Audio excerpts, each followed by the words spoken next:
Hello viewers, আশা করি আপনারা সবাই ভালো আছেন। আমি আনিসুর রহমান। আজকে আপনাদের আমি বলবো যে কিভাবে ফাইভারে নিউ সেলাররা বেশি বেশি অর্ডার পেতে পারে বা বেশি বেশি সেল পেতে পারে।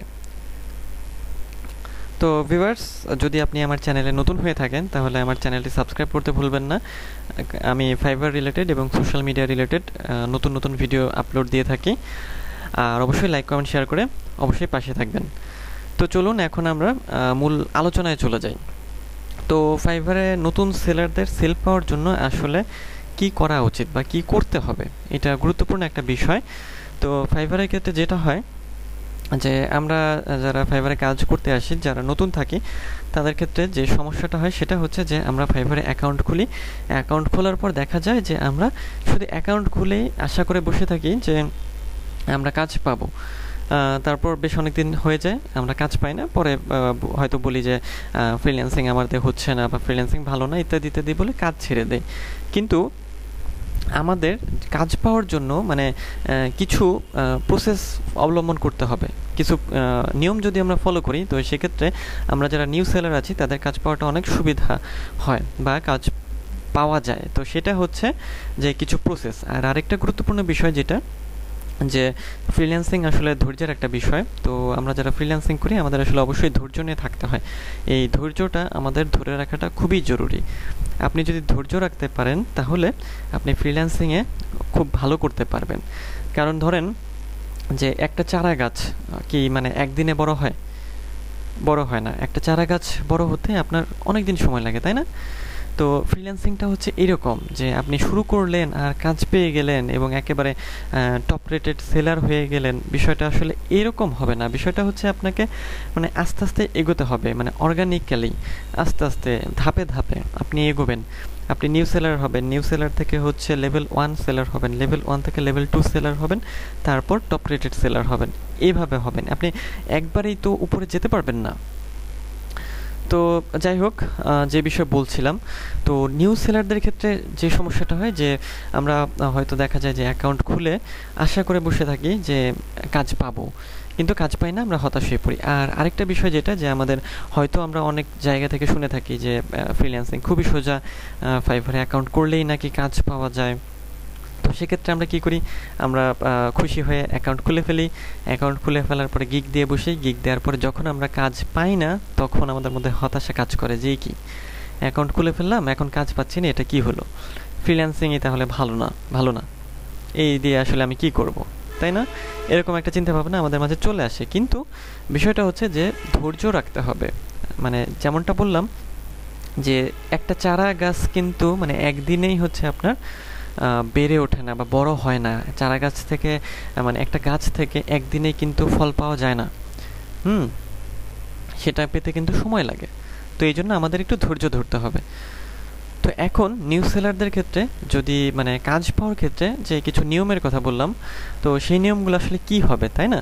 তো নিউ সেলারদের ক্ষেত্রে প্রথমত যে বিষয়টা সেটা হচ্ছে যে অ্যাক্টিভ থাকতে হবে। ফাইভারে অ্যাক্টিভ থাকতে হবে। আপনি যত বেশি পরিমাণে অ্যাক্টিভ থাকবেন, আপনার হচ্ছে কাজ পাওয়ার সম্ভাবনা তত বেশি বেড়ে যাবে। আপনি যত বেশি পরিমাণে অ্যাক্টিভ থাকবেন, চেষ্টা করবেন 15 ঘন্টা, 16 ঘন্টা, 17 ঘন্টা অ্যাক্টিভ থাকতে চেষ্টা করবেন, যত বেশি পারেন। যত বেশি অ্যাক্টিভ থাকবেন, আপনার গিগ তত র্যাঙ্ক করবে, আপনার কাজ পাওয়ার সম্ভাবনা তত বাড়বে।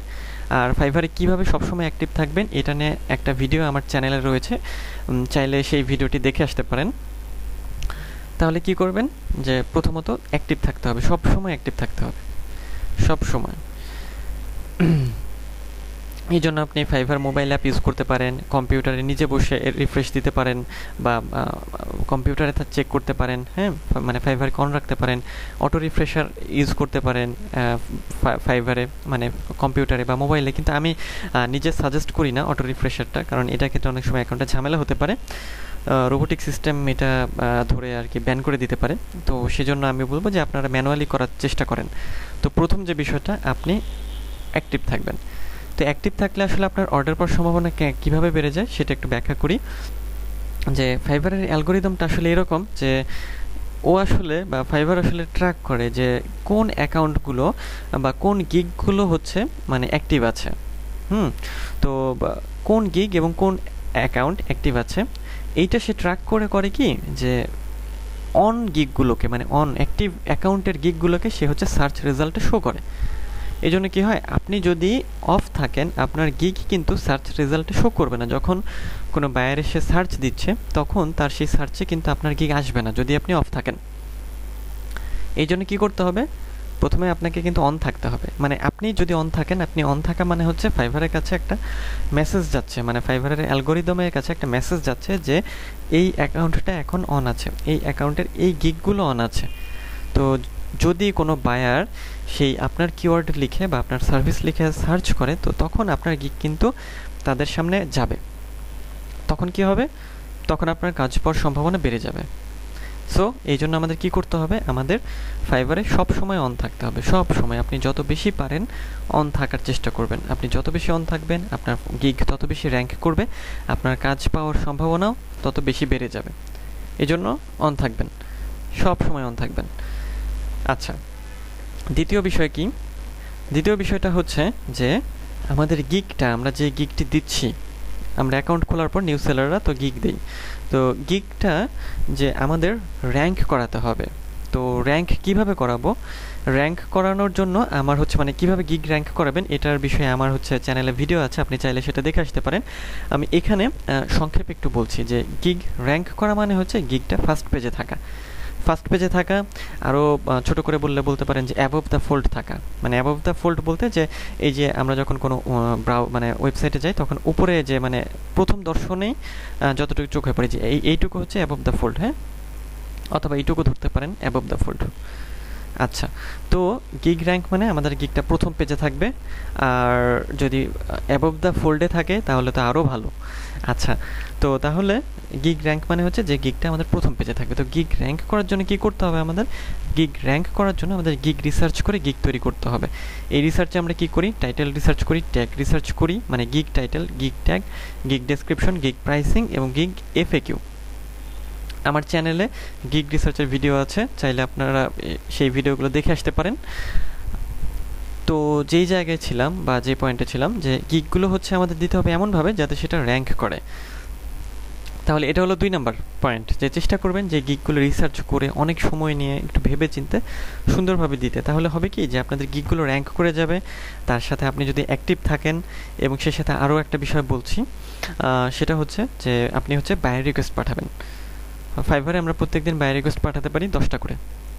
আপনি চেষ্টা করবেন 10টা বায়ার রিকোয়েস্ট পাঠাতে। তবে যদি মানে সবগুলো কাজ আপনি না পারেন, মানে সব রিকোয়ারমেন্ট যদি ফিল আপ করতে না পারেন, সেক্ষেত্রে আপনি নাও করতে পারেন। কিন্তু আমার সাজেশন থাকবে, আপনি যদি মানে অর্ধেক কাজ পারেন এবং অর্ধেক হচ্ছে পারেন না, সেক্ষেত্রে আপনি পাঠাবেন। এবং এই পারপাসে পাঠাবেন যে আপনার যদি মানে পরিচিত কোনো ফ্রেন্ড থাকে বা কোনো ট্রেনার থাকে যার কাছ থেকে আপনি ওই কাজটা শিখে নিতে পারবেন, অথবা আপনার বিশ্বাস আছে যে আপনি ইউটিউব দেখে কাজটা শিখে নিতে পারবেন, সেক্ষেত্রে আপনি ওই রিস্কটুকু নিয়ে আপনি বায়ার রিকোয়েস্ট পাঠাতে পারেন। বায়ার রিকোয়েস্ট পাঠাতে এই জন্য বলছি যে বায়ার রিকোয়েস্ট পাঠানোর সুবিধাটা হচ্ছে যে ফাইবারের অ্যালগোরিদমটা এটাও কিন্তু ট্র্যাক করে যে কোন গিগটা কতগুলো বায়ার রিকোয়েস্ট পাঠাচ্ছে। মানে বায়ার রিকোয়েস্ট পাঠানো মানে ফাইবার বুঝতে পারে যে এই অ্যাকাউন্টটা মানে এই গিগটা হচ্ছে অ্যাক্টিভ আছে, এই গিগটা নড়াচড়া করছে, সে হচ্ছে চেষ্টা করছে। তখন ফাইবার কি করে, সেই গিগটিকে হচ্ছে র্যাঙ্ক করিয়ে দেয় আস্তে আস্তে। কারণ হচ্ছে সে একটা সিগন্যাল পেতে থাকে ফাইবার যে এই এক গিগটা হচ্ছে মানে প্রতিদিন বায়ার রিকোয়েস্ট পাঠাচ্ছে, 10টা করে বায়ার রিকোয়েস্ট পাঠাচ্ছে, 24 ঘন্টা অন থাকছে, এর গিগটাও মানে এসিও করা আছে বা র্যাঙ্ক করেছে, অথবা মানে গিগটা একেবারে ফেল না মানে ভালো কোয়ালিটির। এই জিনিসগুলো যদি আপনি মেনটেন করতে পারেন তাহলে আপনার সেল কিন্তু অনেক বেশি পরিমাণে বেড়ে যাবে, অনেক বেশি পরিমাণে সেল বেড়ে যাবে। তো এই 3টা জিনিস চেষ্টা করবেন আপনারা, এই 3টা জিনিস হচ্ছে ফলো করতে। তো প্রথম হচ্ছে অ্যাক্টিভ থাকতে হবে। 1 নাম্বার যেটা, প্রথম অনেক অ্যাক্টিভ থাকবেন, প্রচুর অ্যাক্টিভ থাকবেন, যত পারা যায় ফাইবার অ্যাক্টিভ থাকবেন। দ্বিতীয়ত হচ্ছে যে আপনাদের যে গিগটি দিচ্ছেন সেই গিগটা হচ্ছে মানে অপটিমাইজ করে দিতে হবে, মানে যাকে বলে যে গিগ যাতে আপনাদের র্যাঙ্ক করে, সেই গিগটা যেন র্যাঙ্ক করে। আচ্ছা, তৃতীয়ত যেটা সেটা হচ্ছে বায়ার রিকোয়েস্ট পাঠাবেন, প্রত্যেক দিন বায়ার রিকোয়েস্ট পাঠাবেন। 10টা না পারলেন 5টা পাঠান, 4টা পাঠান, 7টা পাঠান, যা পারেন, কিন্তু পাঠান। মানে আপনার গিগটি যে অ্যাক্টিভ আছে, মানে আপনার গিগ যে অ্যাক্টিভিটি করছে, এই জিনিসটা ফাইভারের অ্যালগরিদমকে বোঝাতে হবে। এবং এটা কীভাবে বোঝাবেন? এই যে আপনি অ্যাক্টিভিটিগুলো করবেন, এগুলোর মাধ্যমে ফাইভারের অ্যালগরিদম বুঝতে পারবে যে এই গিগটা অ্যাক্টিভ আছে, এই গিগটা কিছু করতে চাচ্ছে, বা এই গিগটাকে আমি একটু মানে নজর দেই, ফোকাস দেই, তাই না? তো এইভাবে আপনারা হচ্ছে যে বেশি বেশি অর্ডার জেনারেট করতে পারেন বা বেশি বেশি সেল জেনারেট করতে পারেন। তো আশা করি যে এই ভিডিওটি আপনাদের একটু হলেও কাজে লাগবে। যদি ভিডিওটি একটু হলেও ভালো লেগে থাকে, আমার চ্যানেলটি সাবস্ক্রাইব করতে ভুলবেন না, কারণ আমি ফাইবার রিলেটেড নতুন নতুন ভিডিও দিয়ে থাকি। আর আমার চ্যানেলটি সাবস্ক্রাইব করতেও ভুলবেন না, লাইক কমেন্ট শেয়ার করেও পাশে থাকবেন। আজ তাহলে এই পর্যন্তই। পরবর্তীতে অন্য কোনো টপিকে এবং অন্য কোনো ভিডিওতে আবার আপনাদের সাথে দেখা হবে। সেই পর্যন্ত সবাই ভালো থাকবেন।